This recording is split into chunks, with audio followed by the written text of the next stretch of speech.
Jawahar Nagar police station పరిధిలో దారుణ హత్య చోటు చేసుకుంది. వెంకటరత్నం రియల్ ఎస్టేట్ వ్యాపారిని అత్యంత దారుణంగా దాదాపు 6 మంది కలిపి అయితే హత్య చేయడం జరిగింది. పక్కా ప్లాన్ తోటి పకడ్బందీగా కాపు వేసి మరీ ఆయనైతే చంపడం జరిగింది. ఇందులో భాగంగా అంటే ఆయన్ని కత్తితోటి అదేవిధంగా కాల్పులు కూడా రివాల్వర్ తోటి కూడా కాల్పినట్టుగా దాడి చేసినట్టుగా కూడా తెలుస్తుంది. ప్రస్తుతం మనతో పాటు ఆయనకు సంబంధించి వాళ్ళ అన్న ఉన్నారు. వారితో కూడా మాట్లాడదాం. అసలు ఎప్పుడు జరిగింది ఏంటి అనేది తెలుసుకునే ప్రయత్నం అయితే చేద్దాం. సార్ చెప్పండి, మీకు ఎప్పుడు సమాచారం అందింది? మాకు 8:10కి అందిందండి. 8:10కి స్కూల్కి వెళ్ళి పాప నుంచి వస్తున్నారు. లోపు ఒక 5 కలిసి అటాక్ చేసి కత్తులతోటి రివాల్వర్లతోటి కాల్చి. అంటే ఏం అసలు వాళ్ళకి సంబంధించి కావచ్చు, మీరు ఏ గొడవలు లేవు. ఏం చేసేవారు సార్? మీ అంటే రియల్ ఎస్టేట్ వ్యాపారి ఏం కన్స్ట్రక్షన్ బిజినెస్ అంతే, ఏం వేరే ఏం పాత కక్షలు ఏమన్నా ఏమి లేవు. ఇప్పుడు ఆ దాడి చేసిన వాళ్ళు కావచ్చు, అంటే హత్యకు పాల్పడ్డ వాళ్ళు కావచ్చు, వాళ్ళని ఎప్పుడైనా చూడడం కానీ వాళ్ళకి సంబంధించి లేదండి, ఏం లేదు. ఓకే, మరి మీరు చూసినంత వరకు గతంలో ఆయనకు సంబంధించి పలు సంఘటనలు అయితే ఉన్నాయని చెప్పేసి కూడా పోలీసుల దగ్గర నుంచి మనకు అందుతున్న సమాచారం. దాని ఏం ఘటనలు ఉన్నాయి చెప్పమనండి, పోలీసు వాళ్ళని చెప్పమనండి. ఏం ఘటనలు ఉన్నాయి, ఏమున్నాయో చెప్పమనండి. చెప్తే కదా తెలిసేది. ఏం ఘటన పగల వల్లనే ఇలాంటివి జరిగింది అది మాకు తెలిసి మాకేం పగలు లేవు, అసలు ఏం లేవు. మామూలుగా సార్ ఎలా ఉండేవారు? అంతా నలుగురితో బాగా కలిసి ఉండేవాడు. ఆయన ఒకడే తిరిగేవాడు. ఆయన ఎవరితో గొడవలు కానీ ఎక్కడ ఏం గొడవలు కానీ పోలీస్ స్టేషన్ కేసు కానీ ఏం లేవు. మరి పోలీసులు ఏం చెప్తున్నారు ఘటనకు సంబంధించి? ఎంక్వైరీ చేస్తాం అంటున్నారు.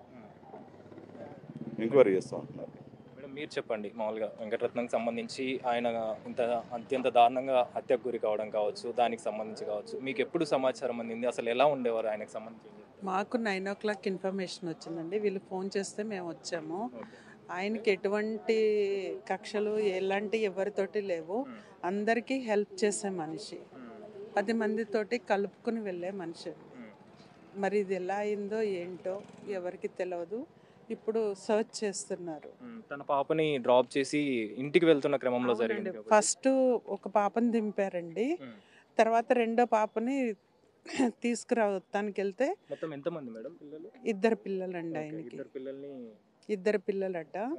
పైన ఉన్న ముస్లిమ్స్ వాళ్ళ పాపని తీసుకొచ్చారట. వాళ్ళ అమ్మాయినేమో సైకిల్ మీద రమ్మని అన్నారట. వాళ్ళ అమ్మాయి సైకిల్ మీద వస్తూ చూస్తే పడిపోయి ఉన్నాడట.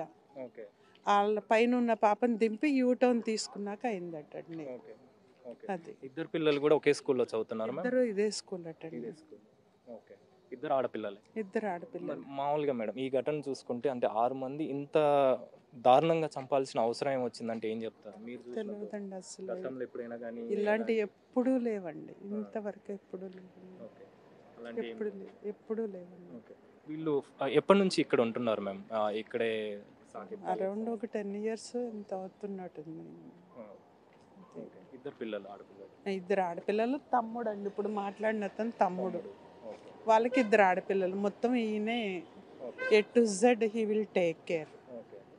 వాళ్ళ మదర్ ఉంటారు. ప్రస్తుతం 2 పిల్లలకు సంబంధించి కావచ్చు, అంటే వాళ్ళు ఏం చదువుతున్నారు మేము దానికి సంబంధించి? అది ఇక్కడ స్కూల్లోనే ఒకరు ఇంటరు, ఇంకొకరు 9th 10th అంతా. నాకు చిన్న పాపని డ్రాప్ చేయడానికి వెళ్ళినప్పుడు చిన్న పాపని డ్రాప్ చేసి వచ్చేసారు. పైన ఉన్న పాపని డ్రాప్ చేశాడు.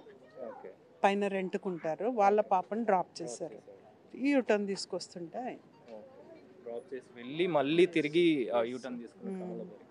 సో మొత్తానికి అయితే ఆయనకు సంబంధించి అంటే వెంకటరత్నంకి సంబంధించి పాత పగలు అలాంటివి ఏమీ లేవు అని చెప్పేసి, ఎప్పుడు కూడా అందరితో కలిసి ఉండేవాడని చెప్పేసి కూడా చెప్తున్న పరిస్థితి అయితే మనకు కనిపిస్తుంది. పాపను వదిలిపెట్టి తిరిగి మరొక పాపని అంటే ఆ ఇంట్లో రెంటుకుంటున్నటువంటి పాపని వదిలిపెడుతున్న క్రమంలో అక్కడ యూటర్న్ తీసుకుంటున్న నేపథ్యంలోనే ఇంతటి దారుణానికి పాల్పడ్డట్టుగా కూడా తెలుస్తుంది. మరి ఈ దాడికి పాల్పడినటువంటి అంటే హత్యకు చేసిన వాళ్ళు ఎవరు ఏంటి అనేది అయితే ప్రెజెంట్ పోలీసులు కేసు నమోదు చేసుకుని అయితే దర్యాప్తు చేస్తున్న పరిస్థితి అయితే మనకు కనిపిస్తుంది. కెమెరా పర్సన్ ప్రసాద్తో కలిసి అనిల్, బిగ్ టీవీ, హైదరాబాద్.